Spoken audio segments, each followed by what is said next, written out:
Salam, berjumpa kembali bersama saya Wong Ganteng Sakdonya. Mohon untuk tidak menyebutkan nama dan identitas dalam percakapan ini karena percakapan ini saya naikkan dalam konten YouTube. Gimana Mas? Oh, nggih Mas. Ngeten Mas. Bojo kula kan teng Hongkong mriku. Bahasa Indonesia ya Mas? Nanti Oh, ke bahasa Indonesia. netizennya ngamuk-ngamuk sama aku. Oke, siap. Istri saya kan kerja di Hongkong situ, Mas. Siap. Terus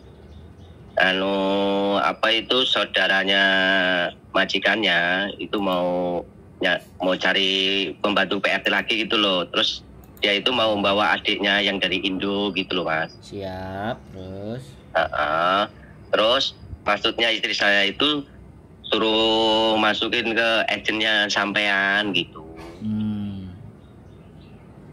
Soalnya kan katanya bosnya itu yang saudaranya itu suruh secepatnya gitu loh. Siap. Maksudnya istri saya itu posisinya PT-nya yang di Indo itu yang di mana minta alamatnya gitu. Terus yang nanti yang di Hongkong situ minta alamatnya. Soalnya istri saya mau nelpon kan repot terus gitu loh Mas. Jadi nyuruh saya suaminya. Yang mau ke situ adiknya, adik kandungnya. Adik kandungnya istri saya. Kenapa nggak sampean? Apa bisnisnya wis aman di Indonesia? Lah, kula ajeng mriku mboten enten job lho. Nek enten jane, Mas. Lo enggak ini adiknya, berarti ada kelebihan di adiknya dibandingkan sampean, makanya dia lebih memilih adiknya. Kira-kira bagaimana? Dia mintanya gini, Mas, mintanya ke cewek. Oh, alah. Cewek. Oh, adiknya cewek. Oh, adiknya cewek. Kalau laki udah aku toh, Mas. Oh, gas ya. Oh, tak kira. Adiknya cewek, tapi umurnya sekitar 19 itu bisa ya, Mas? Wah. Lulusan SMK. Mau ke 20 bulan 6 ini. Kalau itu wis gawe coro, Mas e. Nuwekno. 21. Jadi datanya direkondisi, tapi kalau udah direkondisi nanti diusahakan untuk bikin karena gini, nanti data masuk ke Hongkong sampai nanti bicarakan sama istrinya. Jadi kalau dia 19 dan 20 sedangkan batas di bawah itu 21, maka kalau dia mau maksa ya kita bikinin di 21. Lah ketika kita bikinin di 21, otomatis datanya dia nanti itu sampai kapanpun kalau seandainya sudah pulang mau balik ke Hongkong lagi harus pakai data yang dituakan 1 tahun tadi. Nah, soal ijazah gimana? Ya, sampean kan tahu Indonesia kayak apa sih? Apakah harus saya sampaikan? Bisa dipahami? Iya. Oh iya, siap. Indonesia itu kan intinya sakniki toh, Mas. Oke. Sakniki, sak iki nih. Sak iki niki. Iya. Bahasanya kan mau nggak mau kalau memang majikannya memang segera dan minta, otomatis kan kita harus mengkondisikan nih data dan dokumen si adiknya tadi untuk dikondisikan. Nah, untuk dikondisikan itu pasti ya namanya juga Indonesia, pasti ada pembengkakan di anggaran. Dananya itu agak lebih sedikit. Nah, makanya itu yang akan kita jelaskan. Kalau mau memang diambil ya monggo, kalau enggak juga enggak apa-apa karena posisinya adalah dalam ketentuan itu sebenarnya belum mampu gitu loh, belum bisa secara persyaratan. Tapi semuanya itu kan bisa didesain, bisa by setting. Kan begitu Mas. Anaknya tapi besar badannya kok, Mas. Ya, sekarang kan bukan persoalan besar badannya. Persoalannya kan di dokumen. Iya. Dan persoalan soal dokumen ini juga kadang-kadang nggak bisa asal, makanya kan harus kalau nggak punya orang dalam kan ya mumet dah sih, ya kan? Iya. Indonesia kan orang dalam kan gitu. Iya. Slogannya. Pengennya orang. Tapi ini posisi ini Mas mau tanya ini Mas, kan posisinya kan itu istri saya kan dulu sama adiknya ini kan dari Palembang Mas. Nah PT-nya Mas itu bisa nggak proses untuk yang Palembang gitu kan? Proses itu tidak menjadi persoalan Mas. Oh, nggih. Yang terpenting nurut. Yang terpenting nurut, manut terus ndak ngeyel. Lah yang menjadi susah itu kan kalau anak-anak itu proses terus sok pinter. Terus ini kan cuma nanyain gitu loh. Enggak. Saya memberikan penjelasan karena ini juga di konten biar orang itu memahami dan mengerti ya. Kebanyakan seseorang itu kan kepingin bahwa murah, gampang, penak. Ya, kan? Murah, gampang, penak, cepet. Lah sedangkan dokumennya harus kita rekondisi, bisa dipahami kan? Iya. Jadi ketika merekondisi dan posisinya pun kan tidak di Jawa. Kan semua PT itu kan. Nah sekarang tak buka aja sama-samaan ya. Kalau orang-orang di luar Jawa kemudian ruwet, kita itu akan arahkan untuk pindah domisili. Ya, jadi ketika sudah diarahkan untuk pindah domisili, yang kita pahami dipindah domisilinya, setelah dipindah domisili di area Jawa, otomatis, ya kan, KK sama KTP-nya kan bisa diterbitkan. Iya. Di tempat yang pindah domisili tadi, karena memang domisilinya sekarang bergeser dengan alasan kerja, ya kan, entah jualan, entah apa jual Indomie, entah buka warung. Kan orang merantau itu kan dari tempat asal ke merantau dulu. Nah, ketika di situ dan kita punya orang misalnya, taruhlah kayak Madiun, Ponorogo, Nganjuk, Jakarta misalnya, ya kan. Semarang. Otomatis kalau kita punya orang di dalam itu kira-kira lebih mudah nggak proses? Iya, Mas. Iya. Nah, di situ yang makanya tak jelaskan sama sampean untuk sampean bisa menjelaskan ke pihak istri. Jadi dalam mengiyakan atau memproses sesuatu yang penuh dengan persoalan, itu kan harus dikupaskan, harus dijelaskan agar kita itu punya pandangan. Nah, dari otomatis ya Mas, kalau kita aslinya udah dari Ponorogo dengan kita aslinya di Kalimantan, dengan kita aslinya di Palembang, pasti akan membutuhkan biaya yang lebih, kan benar toh? Iya. Karena kebijakan pemerintah hari ini untuk memberangkatkan PMI ke luar negeri, pekerja migran Indonesia, itu harus ada ID Rekom. Nah, ID Rekom itu harus sesuai domisili dan asal. Otomatis kalau di Palembang PT-nya minimalnya PT-nya di Jakarta, dia harus ID Rekom di Palembang misalnya kalau di Palembang. Nah, di Palembang ini ada PT enggak? Kan itu persoalannya. Dan PT di Palembang itu berhubungan dengan agen kita enggak? Kalau enggak, itu akan menjadi hal yang susah. Nah, itu yang maksudnya istri saya kayak gitu, Mas. Nah, minta tolong diarahkan PT-nya Mas yang di Indo gitu di mana, nanti biar saya yang nganterin gitu kan. Makanya kan soalnya ini kan majikannya itu minta segera biar cepat diproses gitu kan, gitu. Makanya kan ini kan persoalan yang harus kita pecahkan. Nah, untuk memecahkan itu kan saya harus menceritakan jeluntrungannya, alurnya, supaya sampai yang menjalaninya kan kayak gitu tuh.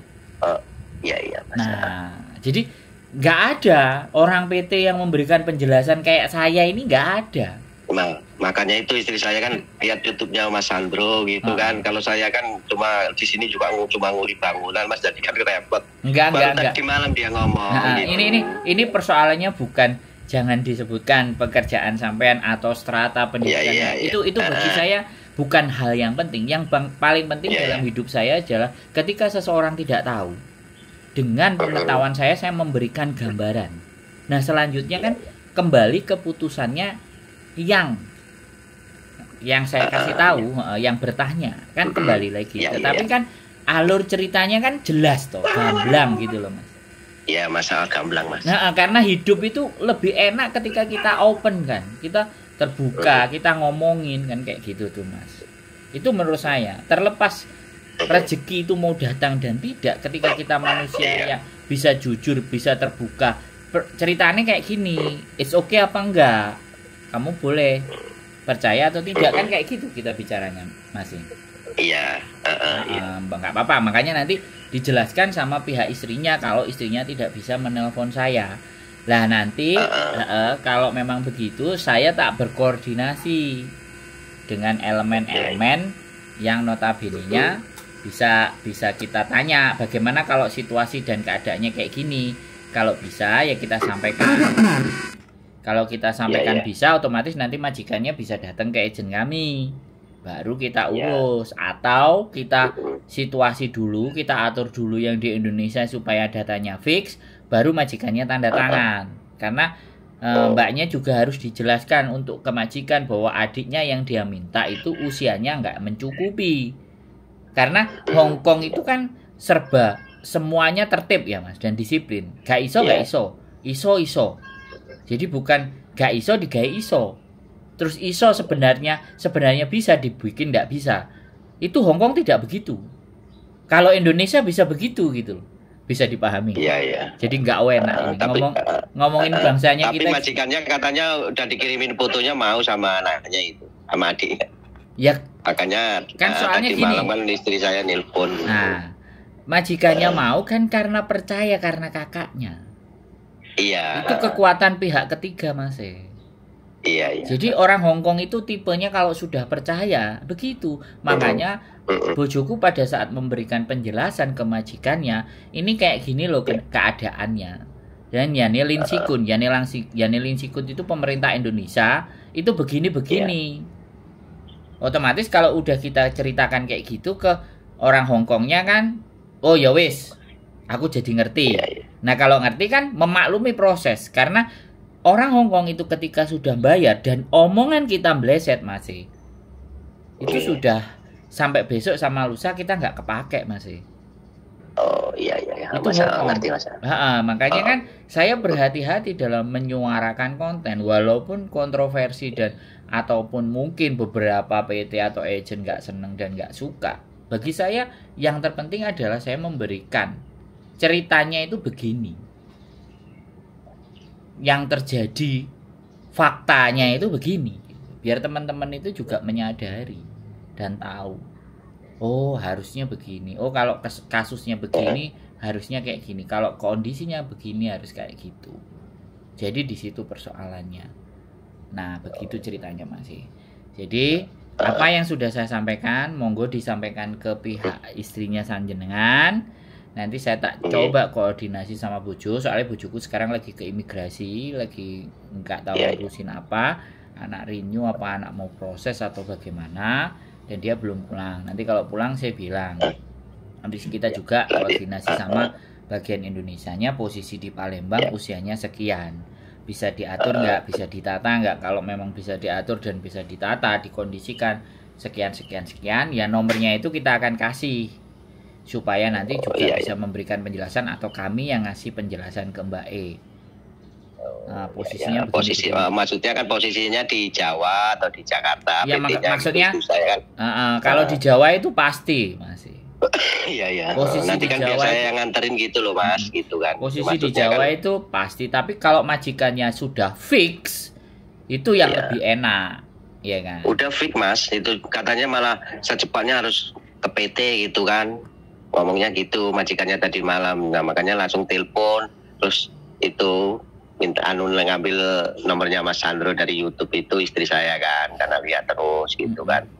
Nah maksudnya secepatnya gimana gitu, terus majikannya juga ngomong nanti PT-nya yang di Hongkong, agentnya mana nanti suruh kasih nomornya biar dia nanti ke agentnya sama istri saya gitu. Oke.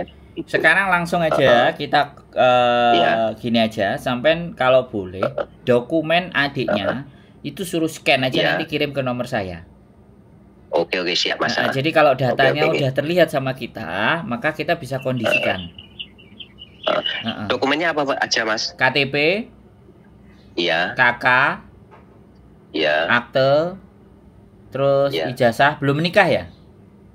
Belum Mas, ijazah terakhir SMK. Ya boleh, pokoknya KTP, KK, akte, ijazah. Kalau itu yang asli Mas yang dikirim dokumennya. Bukan, apa fotokopi apa? Scan PDF. Jadi sampean bawa ke fotokopi terus di scan, karena kalau scan itu kita buka itu gambarnya jelas, tapi kalau cuma di foto pakai HP itu ketika kita gedein ngeblur. Oke. Scan PDF, bilang sama adiknya di scan PDF, nanti boleh dikirim ke nomor saya. Jadi kalau dokumen itu sudah, jadi nggak usah aslinya disimpan, kita cuma minta scan-nya, nanti scan-nya kita tanyakan kira-kira bagaimana kondisi dan keadaannya. Itu nanti minta surat dari desa nggak? Misalnya berangkat nanti kalau ada kan biar disiapin. Iya, izin, gitu. Surat izin orang tua. Oh, cuma itu. Surat dari izin kepala orang desa tua, juga. Sepengetahuan kepala desa biasanya. Oh, iya ya Mas. Tapi sekali lagi itu so simple dan sederhana. Nanti kita coba alih domisili dulu, karena kan posisinya Palembang. Iya ya Mas. Nah, nanti kalau pindah domisili langsung datangnya ke Disduk Capil. Jadi nggak usah. Ini tadi istri saya juga udah nelpon Mas Sandro belum. Saya suruh nelpon sendiri, saya repot katanya kan gitu. Ya nanti yang penting nanti misalnya nelponnya malam sama istri itu kan, kalau siang kan nggak enak Mas, namanya kerja. Siap. Nanti sampean jelasin, setelah sampean jelasin, nanti ini naik tayang di konten, tak kasih nggak tahu nanti judulnya apa, istri boleh lihat lagi. Jadi biar mengingatkan. Jadi biar lebih paham. Iya ya Mas. Oke, siap. Dua orang jelasin kan sama dia, oh ya yang sampean jelasin seperti ini, di konten seperti ini, berarti kan oke. Oh ya sudah, nanti biar nanti istri sampean kalau ada waktu malam atau apa nelpon ke istri saya atau datang ke agent sama majikannya, itu enggak jadi persoalan. Yang penting nanti alamatnya dikirim aja Mas ya. Nanti biar saya yang ngirim ke sana, apa dia yang nelpon Masnya kalau malam ada waktu kan gitu. Boleh. Yang penting dokumennya itu. Jadi biar kita ngaturnya bisa kita langsung sounding ke kolega atau teman atau apa yang di sana. Kalau dia baru gas. Kalau enggak kita pasti mundur dulu kan. Gitu. Oke. Soalnya majikannya agak suruh cepat-cepat gitu. Ya makanya kan kita harus cerita. Kita harus cerita ke majikannya juga, di mana bahwa kondisi anaknya ini tuh begini dan begitu. Nah peraturannya kalau yang begini yang begitu kan nggak tahu kalau mbaknya bisa jelasin apa enggak. Kalau mbaknya bisa jelasin kan nggak ada masalah. Orang Hongkong itu memang begitu masih. Kalau udah feel, udah kelihatan, udah percaya, udah wis nggak usah ceritanya panjang-panjang. Gimana caranya? Udah diceritain semua, katanya adiknya gini ya. Pokoknya semua lah. Pribadinya gini udah, pokoknya ya udah suruh cari agent yang di sini, terus nanti biar yang di Indo gimana gitu kan, secepatnya gitu kan. Oke, gitu. siap. Terus majikannya sudah ngomong ya udah suruh cepat ngurus gitu, makanya saya langsung nelpon ini kan. Ada waktu gitu. Ya sebelumnya minta maaf Mas. Enggak apa-apa. Ngerepoti sampean. Enggak repot. Namanya juga kita berkonten, memberikan wawasan, memberikan gambaran, memberikan informasi, itu hidup yang membahagiakan buat saya. Justru sampean adalah orang-orang yang mau nelpon itu kan orang yang percaya dan orang punya harapan. Nah, kalau sudah punya harapan kan kita tidak boleh ngecewain sebisa mungkin. Oke, gitu Mas. Iya Mas. Siap. Itu aja, cukup? Cukup Mas ya Mas. Nanti saya kabari adik dulu ya, suruh nyiapin dokumennya, nanti saya kirim. Siap. Sehat selalu Mas, tetap semangat. Tetap keluarganya utuh, dijaga semuanya agar baik-baik saja. Amin. Sehat selalu buat jenengan. Matur sembah nuwun. Assalamualaikum. Waalaikumsalam warahmatullahi wabarakatuh. Oke ya teman-teman, sudah bukan rahasia umum, apapun dan bagaimanapun dan seperti apapun ceritanya, ya Indonesia tetaplah Indonesia, tanah air beta, tanah kelahiran kita tercinta, dengan segala fenomena, dengan segala gejala, dengan segala apapun yang ada di sana, ya kan. Kita tidak bisa memungkiri, kita juga tidak bisa menyembunyikan, kita juga tidak bisa menutupi, bahkan kita sendiri tidak bisa ngatur, ya kan. Yang bisa kita lakukan adalah tujuannya kemana, tujuannya mau apa, selama itu, sekali lagi, selama itu tidak menyakiti individu-individu atau personal, ya sudah. Toh pun negara sudah banyak mengalami kerugian. yang ditimbulkan oleh manusia-manusia yang tidak tahu saya. Intinya teman-teman punya keinginan untuk merantau, untuk merubah nasib, ingin membuat kehidupannya jauh lebih baik, itu menjadikan tujuan yang utama buat saya. Terlepas banyak yang percaya atau tidak, itu terserah Anda, monggo. Karena saya tidak akan menyuruh kalian untuk mempercayai apa yang saya lakukan, bahkan apa yang saya perbuat, bahkan apa yang saya katakan. Karena namanya juga manusia, pasti kadang ada salah dan khilaf dan tidak tepatnya. Jadi begitu saja. Terima kasih. Mudah-mudahan sehat selalu. Keep stay tune my YouTube channel and see you next video. Bye bye.